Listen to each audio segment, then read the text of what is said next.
Aha, baş bir huzurumda bu. Yoktur vicdanında kanun kokusu. Şair, hükümdarın huzurundasan. Bunu sizsiz beğendirəm mən. Bəs baş əymədiniz. Əymədim bəli, eğilmez vicdanın büyük heykeli. Kılıçlar toqquşub iş görən zaman. Neyler dediğiniz quru bir vicdan. Vicdan dedikleri bir həqiqətdir. Beşiği mezarı ebediyyətdir. Bəs zindan necədir? Qaranlıq zindan. Soyuq mezara da ziynətdir insan. Yenə göylərdədir şair xəyalı.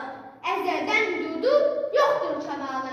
Aha, sınıyırdı midraçınızı doğrudan.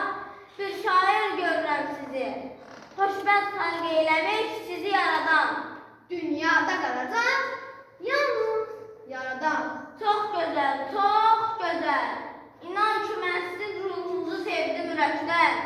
Bu dövlət, bu cəlal, bu şanlı saray, göylərin bu saatı oldu zuay.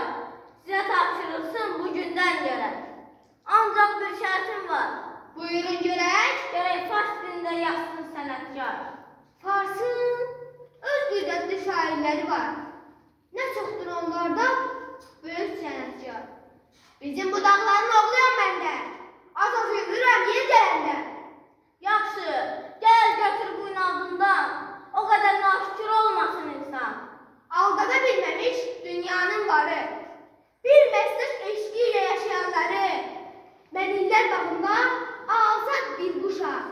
Mənsəvə, şöhrətə satılmamışam. Yaxşı da ayağı çarıqlı, kiçik bir ölkə, böyük firdoslar yaratdı bəlkə. Günəşi ölçədə qara buludlar, yenə günəş adlı bir qüdrəti var. Görürəm günəşə iştahım vardır.